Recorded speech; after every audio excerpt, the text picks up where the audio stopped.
issue is that there is an out of sight consequence which you haven't included in the problem, which is you're producing less food, therefore you're going to replace that production somewhere else where it will have an impact. Now, if you've defined that problem in that narrow term, you don't care about that impact.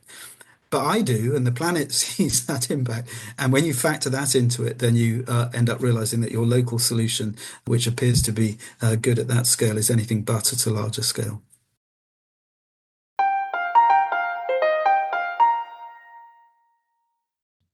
Welcome to the Case for Conservation podcast, where we work to build a robust, credible argument for conserving nature and its biodiversity, which sometimes means stepping back to question assumptions that we environmentalists take for granted. I'm your host, Andre Marder. For decades, I've been trying to get a definitive picture on whether organic agriculture is actually better for the environment. And if it is, where's the widespread adoption? When I started out, organic was treated as a fringe idea. Now, the pendulum has swung so far the other way that it's often treated as inherently virtuous, even beyond environmentalist circles. Perhaps it's for that reason that it's been remarkably difficult to find anyone willing to discuss it, which has made me even more keen to do it properly.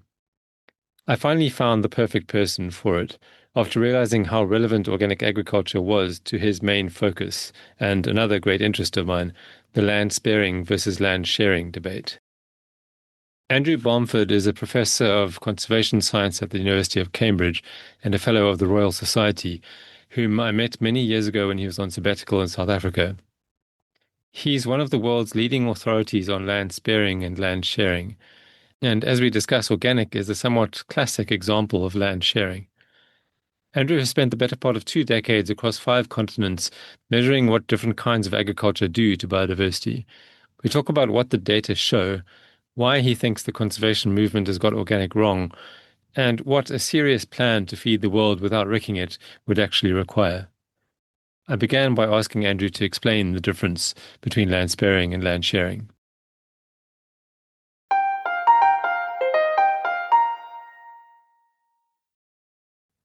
Land sparing and land sharing are really two opposite extremes on a continuum of ideas about how we might meet future resource needs, in this case, particularly for food, but you could think about it in the context of other resources that people need that require land, how one might meet those now and into the future at least cost to the planet, in particular to biodiversity and to carbon.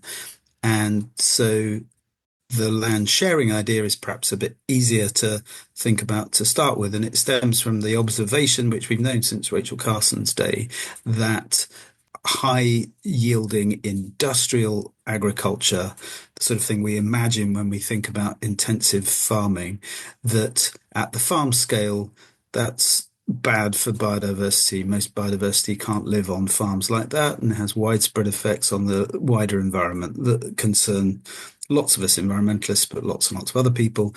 And so land sharing is the notion that instead of going about producing food in that way, we should find ways that allow us to produce food, but also produce more biodiversity and perhaps store more carbon in the same place at the same time. And that might involve things like using fewer chemicals, like maintaining finer landscapes of different crops within a given place rather than large areas of monoculture, reinstating or retaining habitat features like hedgerows and ponds and small woodlots and so on. So that's the idea of land sharing, and it's in one way or another underpins lots of thinking from the environmentalist perspective about how we might resolve this problem of how we're going to meet our food needs at the least cost to the planet. The alternative that almost all of those things that we can do to accommodate more, that we can change the ways in which we can change our practice so that we accommodate more wildlife within the farmed landscape. Those practices almost invariably reduce yield, that is, how much production we get per unit area. So we can do those things, but we're going to lower how much food we get off a given area that's under farming. And we know that from observations. We also know it from the simple practice of how land sharing operates in the policy world, where if we want to get farmers to do it, we have to subsidize them to do it. If they were able to achieve the same yields, the same outputs, while having fewer inputs, fewer chemicals, etc., then they'd be doing it anyway because it'd be more profitable. The fact that we have to pay them to do it shows us that their yields are down, and there's lots of evidence that that's broadly the case. And then if you do just follow the maths, obviously if you're producing less food per unit area, then to produce the same total amount of food, you need more land under farming. So that means that under a land sharing perspective, you've got less land available in total for other things like natural habitats. So the land sparing perspective says maybe those natural habitats are really important, disproportionately important for waste, then perhaps the best thing, we can think of it really as the least bad thing from a wildlife perspective or from a carbon storage perspective, might be instead to get on with producing food efficiently in areas that we've already cleared by raising yields as much as we sustainably can. Might come back to what that sustainable means. And by doing that, ensure we meet our needs on the smallest farmed footprint possible, which leaves more room for maintaining or perhaps restoring those natural habitats that creatures might depend on disproportionately. And there are two key parts to being able to deliver that if we thought it was a good thing. One is that those high yielding farm practices need to be sustainable in other ways in terms of greenhouse gas emissions or in terms of soil use or water use. And so it's not about business as usual high yield farming necessarily. It's about maintaining high yields within other bounds that we think of as being sustainable. And second, we know that on the average, if you increase yields, the area that is used for farming tends to reduce, or the rate of increase of farmland slows down, depending on where you are and what stage of development you're at. There's quite a lot of evidence of that, but it doesn't do it as much as one might think, because we get what are called rebound effects. Essentially, if you make farming high yielding, it's more profitable, and or the prices that you can produce food for are lower, which increases demand. Either of those things will incentivize more production. And so there will be less reduction in the area under farming than you might expect if you kept the production amount constant. So that rebound effect reduces the benefit that you might get, the land sparing benefit that you might get from high yield production. So to be effective for nature, to be maximally effective, any land sparing initiative also needs to think not just about how you encourage and enable sustainable high yield farming, but also how you help restrict the further expansion of farming through conservation initiatives. So that's the theory. That's the difference between sharing and sparing in principle. In practice, which one of those is best for biodiversity and for carbon storage?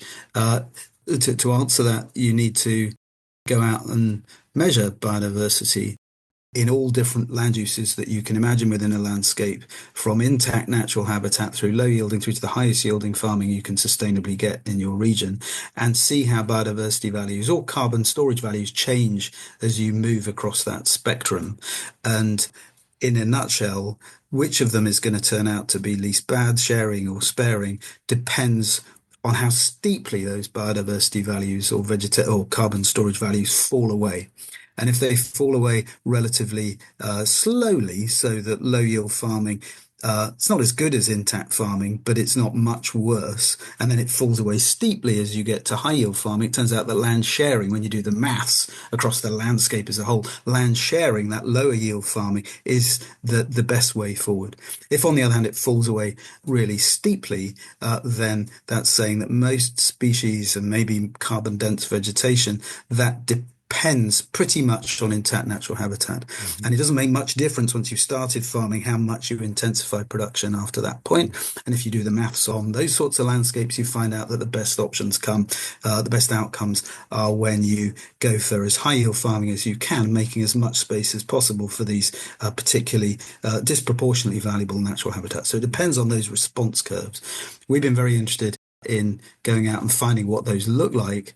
And we've done that separately in 8 different parts of the world, 5 different continents, 2,000 species of trees, of birds, of grasses, of insects, which we've effectively asked each one of them one by one, what's your curve look like? And what we found is that, to our surprise, in every region and in every taxonomic group that we've looked at, most species within those groups have the second shape of curve. They don't like farming very much at all. They're less abundant on farms than they are in natural habitats. But equally importantly, within that response, their abundance falls away very sharply. So they largely depend on intact natural habitats. That means that they would do least badly under land sparing rather than land sharing.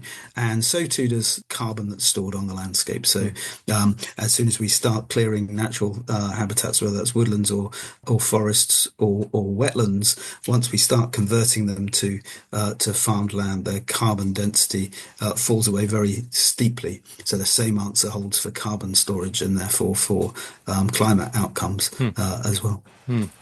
And so obviously for each sort of ecosystem that varies, right? Yeah. Is that variability predictable at all? I mean, is there sort of any indication that sort of forests are more, you should err a little bit more to land sharing, for example? Yeah, so that's a really good question. We did our work to start with in tropical forest landscapes in West Africa and in India. We found strong land sparing effects.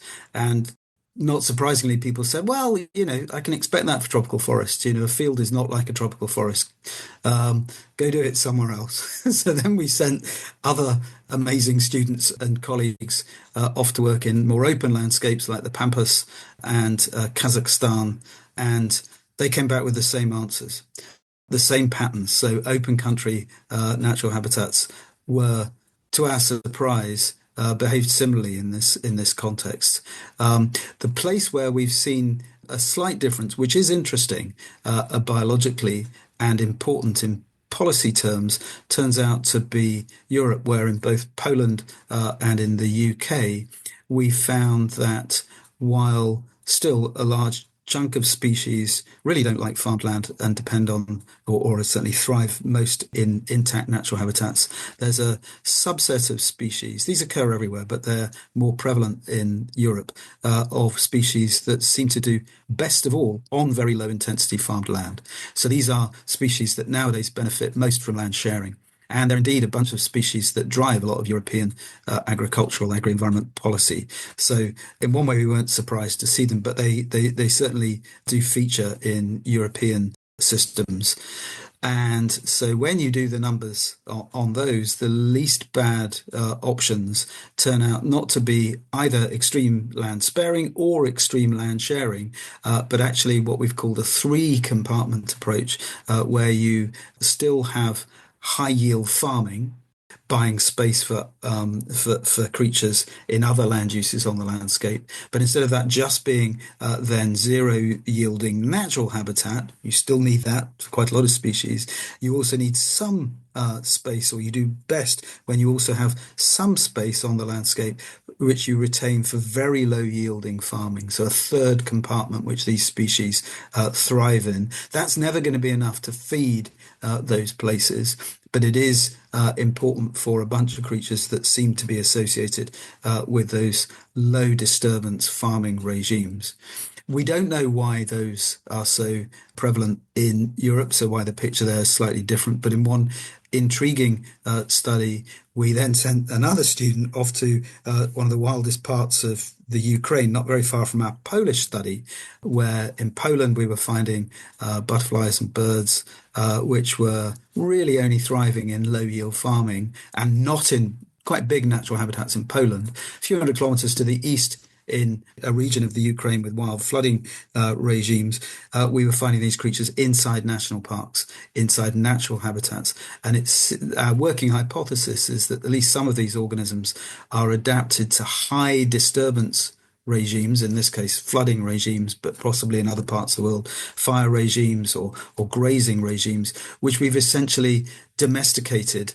We've got rid of in a European context, so we can't tolerate those wild flooding regimes.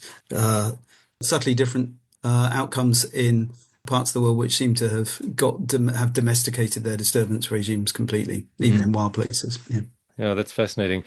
I wanted to jump into the organic agriculture side of things, but Mm, just very quickly before that, something that came to mind was that I've heard that one of the sort of critiques of not necessarily your work in particular, but the land sparing favoring work, mm. one of the critiques has been that the taxa have been somewhat limited, and especially to sort of forest birds. Can you sort of give a quick response to that? Yeah. Well, inevitably, what we could look at is limited. You can't look at Hmm. everything, but we tried very hard to look at a diversity of different taxa and habitats. So we started off looking at forests. We've since looked at deserts, at scrubland, at dry woodland, wetland. So we looked at a pretty broad range of underlying natural habitats and farming systems. And taxonomically, yes, we've looked at birds everywhere because they're relatively easy to do, but we've also looked in most places that we've worked at trees. We've looked at in different places. We've then looked at dung beetles, at grasses, butterflies, asters. So we sedges. We've looked at whatever we could within reason in those places. So no, it's not as taxonomically broad as we would like, but it's pretty broad. And critically, most importantly, what we've spent a lot of time, an awful lot of time working on, is trying to get the measure of those species to be as robust as possible. And most studies in this space look simply at counts of species presence or absence, and then total species richness. Or they may look at species richness of those taxa that would be in the natural habitat that's there. But Hmm. they're simple totals, and that tells you nothing about how well a taxon is doing. And of course, if you just take total species richness, you can easily get the masking of narrowly distributed species. Their loss can be masked by the arrival of widely distributed generalists. So we know that species richness is an extremely poor metric, but it's much, much easier to get than measuring the abundance of every single species in every one of your sample areas, Hmm. which is a complete pain, but we've taken great pains to do that. We also have degraded our data to look at what we would find if we'd just looked at species richness. You can degrade it back to that, and not surprisingly, you find out that sharing is better. So you can flip your answer completely by using a cruder metric, which we argue is a misleading idea of how biodiversity would fare under those circumstances. Oh, okay. So it's not perfect. We would love to be doing other things. A few other groups now are starting to look at some other taxa, mammals in some places, for example. But it's not easy to get abundance measures of 100 species in a taxon across lots of different landscapes. So Hmm. it inevitably restricts what you can do to some degree. But also, you've been doing this for a couple of decades now, right? Along with others. Yeah. What about the trend? I mean, as you gather data, Mm. is the sparing argument looking stronger and stronger, or is it sort of equally strong now as it was sort of 10 years ago, for example? No, I think it hasn't changed Hmm. in that the picture that first emerged from our first field studies is still the prevalent pattern. The thing that's changed in my head is when we first found that in a couple of places, we were struck because we didn't necessarily think it would come out that way. We were struck by the results, but we thought, oh well, maybe it won't hold elsewhere. The fact that it does hold Hmm. everywhere we've looked pretty much suggests to me that it's a general result. And then about 6 or 7 years into this process, as more and more results started coming in, it sort of finally dawned on me as to why, which is one of the great mysteries in ecology, really, is why there are so many different species. And one of the answers to that is that many species, maybe most species, are specialists in one way or another on particular sets of circumstances. Mm. And then if we come in and start using their habitats for certain things, even if we do so in rather apparently to us benign ways, like introducing a few cattle on a grassland or putting in some crops under a shade canopy within a forest, we're still changing it quite substantially. And it appears for a large chunk of those species, those specialists, that's enough to mean that they don't thrive anymore. Mm. So I think it's probably a general outcome of the way in which diversity has evolved on over time. Right. So it's kind of about niches, right? So the species Yeah, having a particular. exactly. So I mean, maybe this is an impossible question to answer, but does land sharing kind of impose homogenization on the landscape more than land sparing does? No, I don't. Well, it depends on the scale at which you which you're looking at it. I Yeah. think. I think at the farm scale, land sharing is more heterogeneous very Mm. often. So it will have Mm. different. It'll tend to emphasize having a wider variety of crops being produced within a place, scheduling of those crops through time, microhabitat feature retention, and so on. So at that scale, it's more heterogeneous. Once you zoom out, though, of course, Mm. you're much less likely to be able to retain large blocks of natural habitat, which, from a in what we've come to understand, from the perspective of wild species, that's where the heterogeneity really lies. They're Mm. not that interested. Many of them are not that interested by the diversity of habitats within farmed landscapes. Yeah. Their diversity comes through the extraordinary variety of niches that are available within natural habitats. Hmm. And then just to bring organic farming into it, so I mean, I guess the thing is that there are various different dimensions to organic farming, but one of the sort of key issues and which is relevant to us conservationists is that it, on the one hand, is less hard on the ecosystem, but on the other hand, it takes up more of it, changes more of the ecosystem, exactly like land sharing does, right? So it's a Mhm. classic example, really, of land sharing.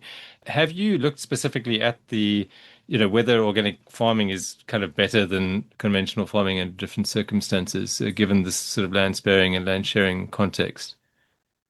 So we've looked at organic farming a little bit, not a huge amount. Most of my understanding of it comes from other people's work. So our land sharing landscapes in different parts of the world have rarely included organic production. We've looked at whatever the most sharing like landscapes were in those places, and in most of them they've not included much organic Mm. production. So we've rarely collected our own data from organic systems. What instead we've where instead we've come across organic production and looked at the literature, the data on it in some detail, is we've asked ourselves, okay, if high yielding production might be best for biodiversity as a whole in a region, what other costs does that come with? And so we've done work with people who've worked on a variety of ways of producing individual commodities in particular places and said, well, okay, if you can have different farming systems that could do this, that can produce milk or beef or rice or whatever it is within a place, and they have different yield outcomes, so they require different amounts of area to produce a ton. How do they vary then in terms of other outcomes that we might care about, like greenhouse gas production, like soil loss, like water use? This is, in a way, an attempt to find out which sorts of high yielding systems carry least cost in other ways, which ones are more sustainable in other ways. And what we did when we looked at that, what we were expecting to see was that within a place, those systems which were higher yielding would carry, which have lower land costs per ton, they would have higher costs in other ways. They would involve more loss of soil or greater greenhouse gas emissions, more groundwater use, more eutrophication or whatever. So we were expecting to see trade-offs. that then one would have to navigate in some way to identify how those systems which could be high yielding at least cost in other ways. Hmm. So that's where we came up against quite a few studies which involved organic production. And what we found in those, from talking to experts who've gone and measured those systems, was that rather than finding that those trade-offs were prevalent, they are there, but they turn out to be quite rare. Most of those associations between land cost, if you like, and externality cost aren't negative associations, trade-off associations. They're actually positive associations.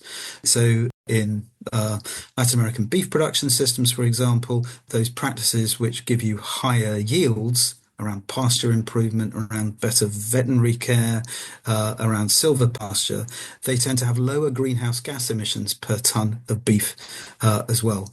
They tend to involve lower water use. In the case of European dairy, working with dairy experts here, we found that those higher yielding dairy systems, which tend to be conventional, are associated with substantially less soil loss, eutrophication of waterways, and greenhouse gas emissions than organic systems. So organic milk not only uses getting on for twice as much land to produce a ton of milk, but it loses twice as much soil. I was amazed by this. Yeah. So we dug, and the results seem to be pretty robust. Organic milk production seems to be bad environmentally in most metrics which people have measured. So that's where we've come across organic systems as one possible way of delivering food production. And we were anticipating that it would be lower yielding, but we also, through those sorts of pieces of work and other people's work, have discovered that, at least in some instances, it doesn't perform well on other metrics either. The one that actually surprises me most is the eutrophication. Yeah. Any idea what explains that particular? So I don't know the details of why. I understand that it's to do with less precision in where nutrients are made available to plants, and simply to having, and this is, most of the dairy footprint of dairy is coming from the feed side of it. Those footprints from dairy coming from the feed side, and also through those plants converting into milk less efficiently, if you like. So you have to put more on to get a given amount of milk out, put more, you have to produce more feed for a given unit of milk. So those things multiply through to mean that nitrogen and phosphate runoff are higher under the organic systems that we were looking at than or our colleagues were looking at than in the conventional systems. Right. And when we produced those results on organic for this and one or two other farming systems, they've not surprisingly been challenged by by members of the organic community. And we've always said, just show us other numbers then. Show us numbers which, as you claim, show that organic doesn't carry a high yield penalty, that it doesn't have these higher footprints in terms of greenhouse gas emissions and so on. And we've never, ever seen those data. We've also done the same thing. We carried out a large survey a few years ago of pig production systems across the UK. Again, we were looking for these trade-off associations, and we did find them in pig production as we thought we would. That those examples I was giving you before, certain variables were not looked at consistently across different farming systems. So people hadn't looked very much at welfare. They hadn't looked very much at antimicrobial use, two other key concerns, obviously, of livestock systems. And we found that for those two across UK and indeed Brazilian pig production systems, we tend to get trade-offs. So high yielding systems, more efficient in terms of greenhouse gas emissions, more efficient in terms of water use, but they do, on the average, come at higher costs in terms of poorer animal welfare, greater use of antimicrobials. So there are trade-offs there. So the key is to find those trade-offs and then work out how to negotiate them. What was or to navigate them. What was very interesting in those is that although they are trade-offs, there are some high-yielding systems which also have low antimicrobial use and high welfare standards. So what is it about those is what we're beginning to ask ourselves. But anyway, in those, we found that, again, organic systems, they're good on antimicrobial use, not always that good on welfare, poor on greenhouse gas emissions, very poor on yield profiles. And there's the person that did that just had a paper out last week, I think, looking at this across egg production systems in the UK. And organic comes out pretty badly, not just for yields, but for greenhouse gas emissions. And in their case, at least in this case, at least according to some metrics, even in terms of welfare. Does it worry you that the conservation community, more than conservation, the sustainability science community, there seems to be a virtue attached to organic? Mhm. Does it concern you that policymakers, especially, are considering organic to be almost no matter what the circumstances, a better option? Yeah, it concerns me a great deal. And I think it's based on very good marketing. The organic label is a very well marketed, easily understood label. And on the part of, particularly on the part of the environmental movement, really pretty poor science. It's inconvenient that organic turns out not to be very good for the planet. But as far as I can see, it's the truth. The evidence for that's been getting stronger and stronger over the past 20 years, and we need to acknowledge it. And to the extent there are policy initiatives in place in Japan, in Europe, and elsewhere to increase the extent of organic production, as far as I can tell, that will only be a bad thing for the environment. And the reason is that it might be quite nice within a domestic context, as it were, if our production shifts over to land sharing. Within our farmed land, we will probably have more wildlife. And that's great. We'll look out and we'll see more wildlife. But the point is that we will produce much, much less food if we don't expand the footprint of farming. Then we know on average there's a yield penalty from organic production anywhere between 20 and 50%. So we're going to produce substantially less food as a result of that. We're not going to want less food. We're not going to lower our demand in line with that. That means we're simply going to shift that production elsewhere, which is increasingly going to mean to other parts of the world which are more biodiverse and more important for carbon storage and lower yielding. So the impact per ton of production will be higher than it is at home. So in net terms, when we take into account that invisible but critically important offshoring, the global impacts of those sorts of policies will be net damaging. And we've known about that for quite a while. A lot of us have been saying it for a while, but we're still heading in that direction. It's a manifestation of a phenomenon that was explained to me by an economist colleague, which was first described, I think, by Daniel Kahneman, who won the Nobel Prize in economics for, among other things, putting out various biases in human perception. And he called this one the focusing illusion. If you give a smart person a problem which is defined narrowly within a particular bound, and it might be in this case, can you find a way of me getting more wildlife on my farm? They're smart and they'll work out a way. And that might turn out to be land sharing, might turn out to be organic production, might turn out to be any of several of those things. How do I get more biodiversity on farmland in Europe? Well, I'm going to maybe go for more organic production. And at the local level, that may seem like a very sensible option. But the issue is that there is an off-site, out-of-sight consequence which you haven't included in the problem, which is you're producing less food, therefore you're going to replace that production somewhere else where it will have an impact. Now, if you've defined that problem in that narrow term, you don't care about that impact. But I do, and the planet sees that impact. And when you factor that into it, then you end up realizing that your local solution, which appears to be good at that scale, is anything but at a larger scale. Yeah. So I think it's a major problem, and I think addressing it requires more bravery on the part of those policy-minded people within the conservation movement that actually do get the numbers. And meanwhile, you mentioned the word precision a while back.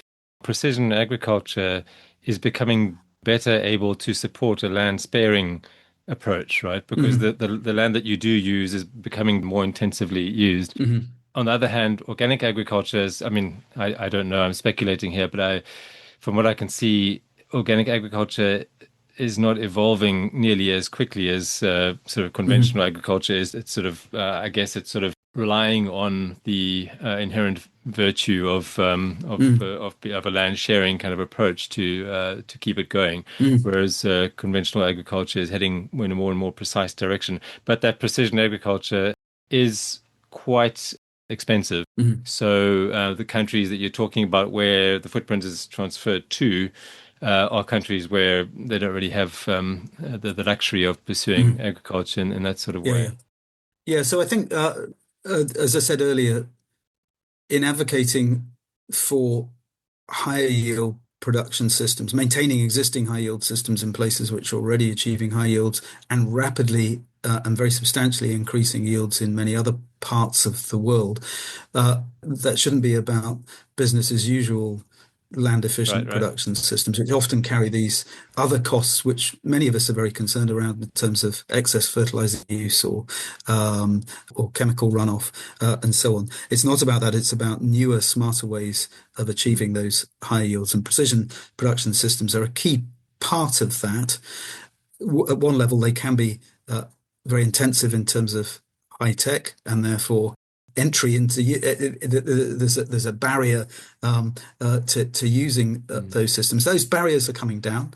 mm, So big data, AI, a whole load of technologies are enabling those data to be obtained much more cheaply at finer spatial and temporal scales and delivered to farmers much more cheaply through mobile phones and so on. mhm, And there are many people who see that there is great potential for that, even in relatively short order, even in the sorts of contexts where access to information and resources and so on is incredibly challenging for a whole load of reasons. So people who see smallholder farmers in Africa and Asia being able to get this sort of information at field level within the next decade or so. mhm. So that's one notion on the high tech end. But also, we shouldn't forget this doesn't have to be about technology driven acquisition of information. Farmers know a great deal. If you give them the support that they need, there's a lot that human intelligence can do. Farmers know which parts of their fields require more or less inputs very often of all sorts of different things. Mhm. And so supporting them is key. One of the most exciting examples I've seen in the last 20 years comes from, I think, the biggest experiment, certainly in farming, I've ever heard of, which involved 21 million Chinese farmers and a 10-year program, which essentially was all about giving precision information to farmers at fine scale to enable them to do the right thing rather than follow a generic prescription. It involved tens of thousands, essentially, of extension workers Mhm. across large areas of China, providing very detailed information to farmers so that they were able not to follow very large scale prescriptions. Oh, put this much fertilizer on, sow now, flood your paddy now, but very detailed local information. And over the course of roughly a decade, that led, I think, to a 7 or 8% increase in yields Mm. of already very high yielding systems for maize, rice, and wheat production right the way across the country, alongside a 15% fall in nitrogen inputs, nitrogen use. So, that to me is sustainable intensification, and it can be achieved at enormous scale. That same system is now being applied by Chinese scientists working with African colleagues in parts of Africa. Now, I'm not suggesting that's the whole answer, but there are dozens of answers like that in play around the world. So I think there is great opportunity to achieving sustainable yield increases with different interventions in different parts of the world.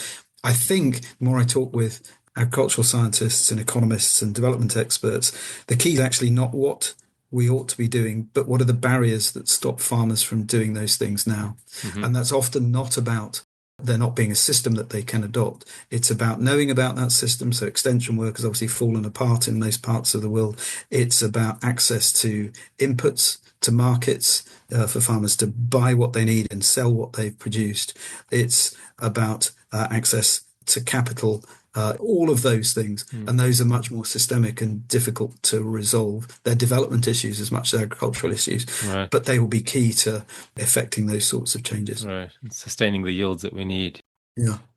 To go back to the bigger picture of land sharing and land sparing, I asked what your concern about organic agriculture being kind of taken up by let's say, the sustainability science slash policy community. But the land sharing ethos, I think, as well, seems to Mm. have not recently. This is sort of it's been going on for years or decades now. There seems to be the same thing that the CBD, for example, talks about living in harmony with nature, Yeah, yeah. and that's a fairly esoteric kind of abstract concept. But there are more specific ones as well. But the general sort of approach seems to be, share the land Mm. with the wild. And then on the other hand, that kind of contrasts a little bit with targets like this 30 by 30 target, which is about Yeah. protecting nature. But then on the other hand, just to go swing back again, there's a lot of talk about OECMs, other effective Yeah, yeah. conservation Yeah, yeah. measures, which is looking at, arguably more land sharing type scenarios. So there's a lot there, but the question would be, do you think that these large organizations like the CBD, IUCN, WWF have a bit of a more of a land sharing mindset, or are they kind of open to the way that science sort of settles out? So I think that in broad terms, those large scale policy ambitions are trying to do both things at once. Hmm. So I think 30 by 30, for example, even though it includes OECMs and includes landscapes which contain lots of people, it includes indigenous peoples' lands and so on.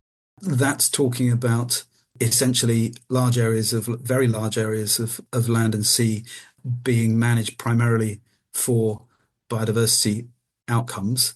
So on one hand, you can think of that as a land sparing approach. On the other hand, those same sorts of policy initiatives often talk about maintaining as much wildlife as possible within production systems. So that's a land sharing approach.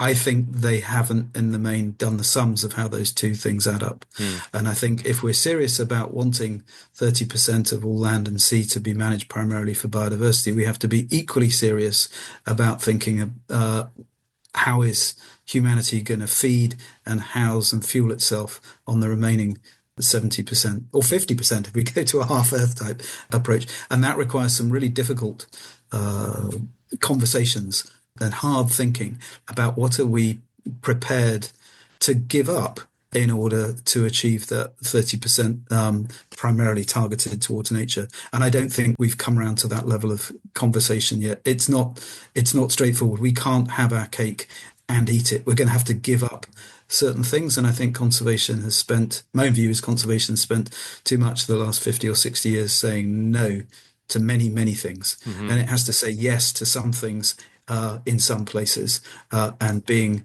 bold about that, but honest about it, is going to be key both to conservation being taken seriously rather than as a fringe activity and to actually having a 30% or whatever that looks like, actually delivering for nature because we can meet humanity's needs on in the main on the rest. Hmm. Dave Tillman and I, he's a US ecologist, but he and I, there was a follow up to the CBD 30 by 30 COP in late 24. And Yes. Dave, we both got asked independently to write one paragraph papers for the journal One Earth. What are our fears for CBD? One paragraph. Anyway, we didn't know who was being asked. I think they asked 6 or 7 people, and they then peer reviewed them, bundled together into a single back-to-back piece. And when that came out, I saw Dave was one of the other people, and he and I wrote the same thing, which is basically what I just said. And so he and I then set up a Royal Society working group on this problem, which will report at the end of, sometime this year. In one of those big red Royal Society reports, was trying to write a paper on this whole conundrum. We've got to sort out food.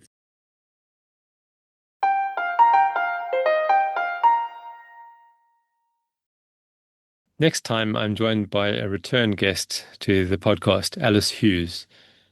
Following on from Alice's previous appearance, she and I get deeper into the global biodiversity targets, why the world sets them, why they're so hard to meet, and whether we have what we need to know how they're doing.